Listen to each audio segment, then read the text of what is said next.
So just how bad is Kash Patel's leadership at the FBI? It is so bad that with his latest chaotic firings, the FBI Agents Association, which represents 14,000 agents, including more than 90% of all active FBI agents, has issued a blistering public rebuke, calling Kash Patel's actions, quote, erratic and arbitrary retribution.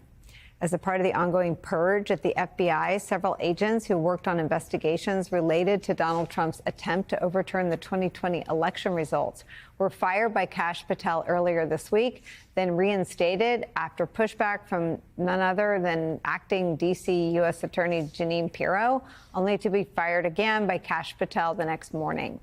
After that nonsensical and arbitrary whiplash, an FBI Agents Association spokesperson telling Axios that the firings, quote, highlight the chaos that occurs when longstanding policies and processes are ignored. An agent simply being assigned to an investigation and conducting it appropriately within the law should never be grounds for termination. Quote, FBI agents deal in facts, and we urge Director Patel to do the same. When leadership abandons due process, it doesn't just erode trust. It makes the American public less safe. FBI agents must be free to focus on protecting the American people, not fear losing their jobs over third-party social media posts. Joining our coverage, former Assistant Special Agent in Charge at the FBI, MSNBC National Security and Intelligence Analyst Michael Feinberg. He's also a fellow at Lawfare. Former top official at the Department of Justice and MSNBC legal analyst Andrew Weissman is also back with us. Michael, this is, in substance, a lot of the things we've heard from you in your first post in Lawfare and on your appearances on this show. But just tell me the significance of it coming from the association that represents 90% of the active duty agents. This statement is actually quite extraordinary, and it's for reasons that may not at first be obvious to the general public. FBI agents, for a variety of reasons and a variety of statutes, do not have access to a lot of the mechanisms other federal employees have to protect their rights and their livelihood. FBI agents cannot unionize. Most of them do not have access to the Merit Systems Protection Board. There are different whistleblower procedures for FBI employees than there are for general government employees. As a result, the only means that FBI agents have to protect their own interests is through the FBI Agents Association.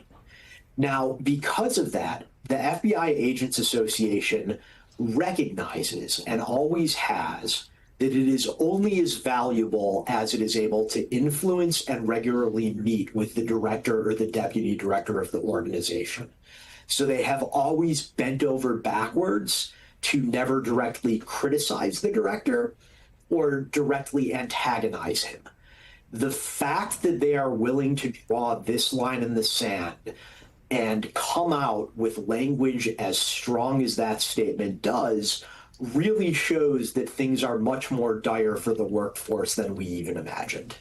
And can you just give me your analysis based on what they say and what you know about whether there is a tipping point dynamic, whether it is firing the agent who had knowledge of the use of the private jet, or whether it is the cumulative hollowing out of the FBI that inspired this very rare rebuke for all the reasons you described as being rare? I think the FBI workforce really got amped up to a state of panic when then acting Deputy Attorney General Emil Bove requested and then demanded the names of every single agent who worked on a January 6th investigation. As you know, FBI agents do not get to choose what cases they work on. They're assigned to them. So the notion that a line agent would be punished simply for doing his or her job was really a shock to the system. And what we've seen since then is things get worse. Agents and executives are getting fired left and right for random and political reasons. Everybody knows that agents have been fired because they worked on investigations into Donald Trump and his associates. What they might not realize is that other agents have been erroneously fired because the administration read on Twitter that Agent Smith or Agent Jones also worked on that case, even though that's not true. So in addition to assigned agents who investigated Trump being fired, agents who've just gotten in the crosshairs of random posters on Twitter are in the same boat. There is a random element that is terrifying the workforce. Andrew Weissmann, it would be traumatic, to use Russ Vogt's word, for any workforce. It feels like it is catastrophic for the one in charge of law enforcement, for every American. And I want to show you how small ball obsessed they are. These are Kash Patel's public statements about the use of a private jet. I'm not the defund everything guy. I'm just saying Chris Wray doesn't need a government-funded G5 jet to go to vacation. Maybe we ground that plane. $15,000 every time it takes off. Just a thought. We're not the guys running around on private jets. And somebody maybe in Congress should ask for how many flights on a private jet Director Comey took, or my predecessor Director Wray took, and how many personal trips they took. And this is reporting in Bloomberg, quote, FBI ousts leader as Patel fumes over attention to agency jet use, which he very publicly there thrust into the news himself. Quote, the FBI forced out a senior official overseeing aviation shortly after Director Kash Patel grew outraged about revelations of his publicly available jet log indicating he'd flown to see his musician girlfriend perform. That's according to 3 people familiar with the situation. Stephen Palmer, a 27-year veteran of the FBI, became the 3rd head of the Critical Incident Response Group, which includes FBI pilots, to be fired or removed in Kash Patel's short regime, adding to a year filled with retribution terminations. It's getting harder and harder to pull out and not flatten what is a drumbeat of purges and firings from the FBI and the Department of Justice. But this single example of hypocrisy of a government official doing the thing he went on TV and attacked other government officials of doing, and then the retribution he carried out because flight logs became public that are publicly available. Nobody leaked. Let me be clear. Nobody leaked the logs to the press. They're publicly available. What do you make of both this incident and the rebuke from the Agents Association? Well, let's just start with the rebuke, because that's the more serious issue.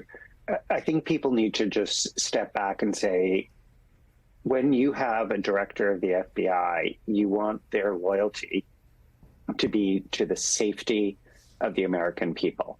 You want them to be thinking about having the best agents, analysts, and staff at the FBI possible.